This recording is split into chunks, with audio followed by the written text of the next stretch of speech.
Assalamualaikum warahmatullahi wabarakatuh. Berabad-abad sebelumnya, rakyat biasa yang ditokohkan dalam Al-Quran, yang selalu bicara dengan bobot hikmah yang sederhana tetapi mendalam, adalah Luqmanul Hakim. Suatu hari, ia berpesan pada anak kandungnya, Saron, bahwa ada 5 perkara yang layak dijadikan sandaran jika kita ingin dikategorikan sebagai manusia sukses dan bertakwa, yakni agama, ilmu, harta, rasa malu, dan sifat dermawan. Kalau kelima hal tersebut sudah dikuasai, maka Allah Subhanahu wa Ta'ala akan menolongnya dari segala bujuk rayu setan. Tegas Luqmanul Hakim. Luqman dikenal sebagai figur yang senang mengungkapkan hal-hal sederhana, namun memiliki bobot makna. Kalimat yang bertele-tele, apalagi minim bobot, bukan saja membuat orang merasa bosan dan mengantuk, melainkan juga sangat rentan tergelincir dalam kekeliruan dan kesalahan. Sedangkan kalimat yang singkat, padat, dan tepat memang hasil perenungan dan pendalaman akan makna hidup. Dan hanya orang-orang cerdas saja yang mampu menghimpun dan merumuskannya dengan cermat. Boleh jadi sobat, ada orang yang merasa tersinggung mendengar kata-kata tersebut. Tetapi ketersinggungan itu tentu lahir dari orang-orang yang masuk dalam kategori yang disinyalir Sayyidina Ali, bahwa orang cenderung membenci apa-apa yang tidak dia ketahui. Hal ini mengandung arti bahwa kebodohan memang tidak pernah connect dengan pendalaman makna. Karena itu, orang bodoh cenderung apatis dengan kata-kata yang singkat, padat, serta mengandung bobot makna. Ia lebih memilih sesuatu yang enteng dan gampang saja, biar sedangkal apapun pengertian dan makna yang terkandung di dalamnya.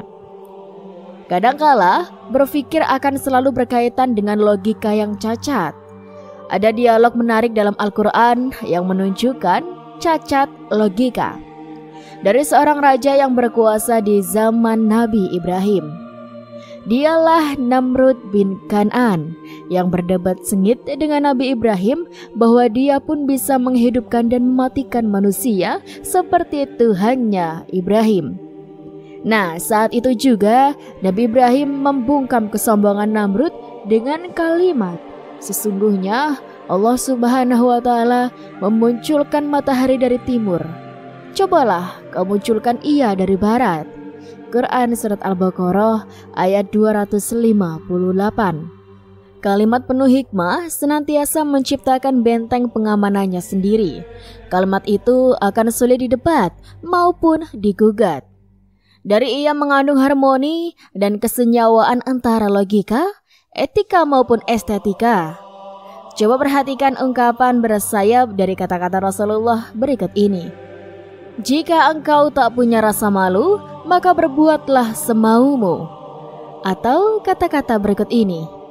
Nilai suatu perbuatan itu tergantung dari niat pelakunya. Suatu kali Rasulullah memperingatkan seorang sahabatnya, "Perbaikilah sifat dan perbuatanmu, maka akan sempurnalah imanmu." Ketika seorang yang berjiwa temperamental meminta nasihat pada Nabi, beliau tak berpanjang-panjang memberinya nasihat, cukup hanya mengingatkannya, "Jangan marah." Sayyidina Ali juga seringkali mengucapkan kata-kata yang paralel dengan pesan-pesan Nabi, misalnya, orang yang berbuat salah tak boleh dicaci maki. Di saat lain, Sayyidina Ali pun menegaskan, tidak ada kemiskinan yang lebih buruk dari kebodohan. Luqmanul Hakim hanyalah seorang budak pengembala yang berkulit hitam. Namun, ia tersohor dengan akhlak dan kepribadiannya, serta tutur katanya yang bijak, mendalam, serta memiliki bobot makna. Saat mendengar kabar tentang dirinya, Nabi Daud alaihissalam tergerak mengutus ajudannya agar segera menebus dan memerdekakan Luqman. Dalam waktu yang singkat, ia pun mengangkat Luqman agar menjadi selaku hakim di wilayah kekuasaannya. Di surat Luqman ayat 12 disebutkan bahwa Allah telah menganugerahkan kepada Luqman berupa hikmah. Pengertian hikmah di situ sangat erat kaitannya dengan petunjuk atau hidayah, sobat. Bahwa ketika seorang sudah menetap dengan penglihatan Allah, mendengar dengan pendengaran Allah, bahkan merasa dengan perasaan Allah, maka dia pun akan berucap dengan ucapan Allah juga. Tidak akan muncul kata-kata mubazir dan sia-sia yang keluar dari mulutnya.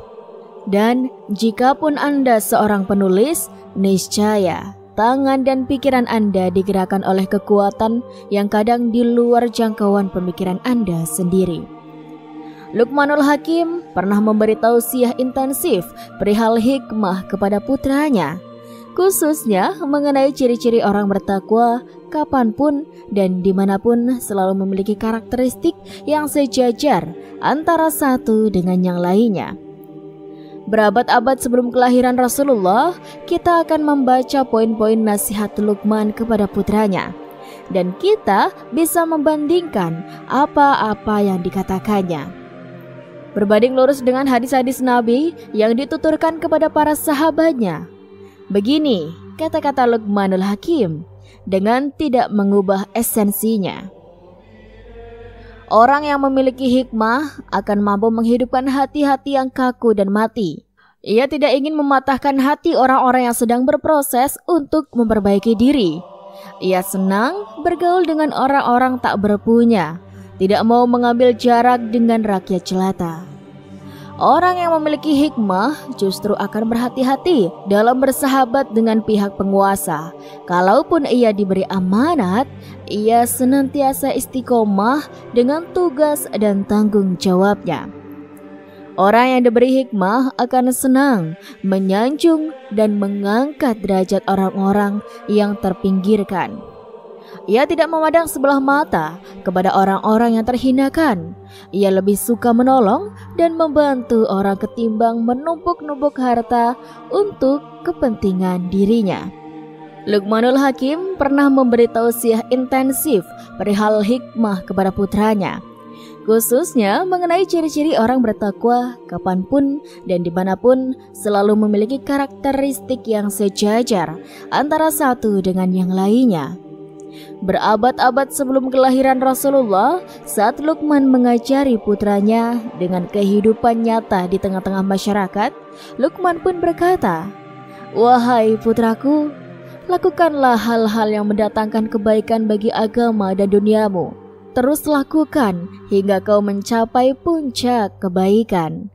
Jangan pedulikan omongan dan cacian orang, sebab takkan pernah ada jalan untuk membuat mereka semua lega dan terima. Takkan pula ada cara untuk menyatukan hati mereka. Wahai putraku, datangkan seekor keledai kepadaku dan mari kita buktikan." Luqman bermaksud mengajak putranya jalan-jalan di tengah masyarakat untuk membuktikan bahwa semua orang legawa itu sangatlah sulit. Bahkan bisa dibilang sama sekali tidak mungkin terjadi. Apapun yang diperbuat oleh seseorang akan selalu ada yang mempermasalahkannya. Selalu saja ada yang tidak setuju. Kemudian perjalanan mereka segera dimulai. Luqman menaiki keledai dan menyuruh putranya berjalan menuntun keledai. Sekelompok orang yang menangkap pemandangan yang menurut mereka aneh tersebut segera berkomentar mencaci. "Anak kecil itu menuntun keledai, sedang orang tuanya duduk nyaman di atas keledai. Alangkah congkak dan sombongnya orang tua itu." Luqman pun berkata, "Putraku, coba dengar apa yang mereka katakan." Luqman lalu bergantian dengan putranya. Kini giliran Luqman yang menuntun keledai dan putranya naik di atasnya. Mereka pun melanjutkan perjalanannya hingga bertemu sekelompok orang. Tak pelak, orang-orang pun segera angkat bicara setelah menangkap pemandangan yang tidak nyaman di mata mereka. "Lihatlah, anak kecil itu menaiki keledai, sementara orang tua itu malah berjalan kaki menuntunnya. Sungguh alangkah buruknya akhlak anak itu." Luqman kemudian berkata kepada putranya, "Anakku, dengarkanlah apa yang mereka katakan." Mereka berdua pun melanjutkan perjalanan. Kali ini, keduanya menaiki keledai mungil itu. Mereka berdua terus berjalan hingga melewati sekelompok orang yang duduk-duduk di pinggir jalan. Lagi-lagi, mereka unjuk gigi saat melihat Luqman dan putranya. Dua orang itu naik keledai berboncengan, padahal mereka tidak sakit. Mereka mampu berjalan kaki. Alah, betapa mereka tidak tahu kasihan pada hewan ya, sindir seseorang yang melihat Luqman. Luqman kemudian berbicara kepada anaknya. Lihatlah nak, apa yang mereka katakan. Tanpa menghiraukan caci maki orang-orang itu, Luqman dan putranya kembali melanjutkan perjalanannya. Terakhir kali mereka berjalan kaki bersama sambil menuntun keledainya. Subhanallah, lihat-lihat, hei, itu dua orang itu menuntun keledai bersama. Padahal keledai itu sehat dan kuat loh. Kenapa mereka tidak menaikinya saja? Betapa bodohnya mereka. Dengarkan nak, apa yang mereka katakan. Bukankah telah aku katakan padamu? Lakukan apa yang bermanfaat bagimu dan jangan kau hiraukan orang lain. Aku harap kau bisa mengambil pelajaran dari perjalanan ini, kata Luqman mengakhiri perjalanan bersama putranya. Sobat, kita akan membaca poin-poin nasihat Luqman kepada putranya dan kita bisa membandingkan apa yang dikatakannya berbanding lurus dengan hadis-hadis Nabi yang dituturkan kepada para sahabatnya. Dan beginilah kata-kata Luqmanul Hakim. Orang yang memiliki hikmah akan mampu menghidupkan hati-hati yang kaku dan mati. Ia tidak ingin mematahkan hati-hati orang yang sedang berproses untuk memperbaiki diri. Ia senang bergaul dengan orang-orang yang tak berpunya, tidak mau mengambil jarak dengan rakyat jelata. Orang yang memiliki hikmah justru akan berhati-hati dalam bersahabat dengan pihak penguasa. Kalaupun ia diberi amanat, ia senantiasa istiqomah dengan tugas dan tanggung jawabnya. Orang yang diberi hikmah akan senang menyanjung dan mengangkat derajat orang-orang yang dipinggirkan.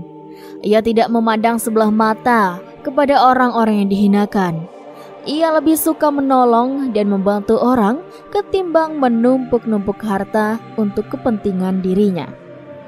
Orang yang memiliki hikmah akan tinggi derajatnya di mata orang banyak. Kata-katanya selalu bermakna dan selalu didengarkannya. Ia tidak takut kepada siapapun karena setiap kata yang diucapkannya sudah diciptakan benteng pengamanannya sendiri. Ia akan memiliki sikap yang tangguh dan berani. Bahkan dalam situasi krisis sekalipun, ia akan senantiasa memposisikan diri selaku kapal atau bahtera yang berfungsi untuk menghantar para penumpang agar sampai ke pelabuhan. Biarpun diterjang badai dan ombak ganas sekalipun, ia juga akan berperan sebagai layar berkembang yang senantiasa mengarahkan orang-orang di sekelilingnya ke jalan keselamatan dan kebahagiaan. Orang yang memiliki hikmah akan selalu merasa cukup karena ia hanya memerlukan kebutuhan dan bukan keinginan. Ia selalu yakin bahwa Allah Subhanahu wa Ta'ala yang Maha Kaya akan selalu memberikan kecukupan bagi hamba-hamba yang dicintainya. Fokusnya bukan pada hasrat dan kemegahan duniawi, karena segala hal yang bersifat materi dan keduniawian itu bersifat fana dan sementara. Ia selalu tergerak untuk mencerdaskan dan mendewasakan orang banyak agar kapal yang berlayar itu dapat berlabuh bersama para penumpangnya dalam mencapai kedamaian dan kesejahteraan bersama.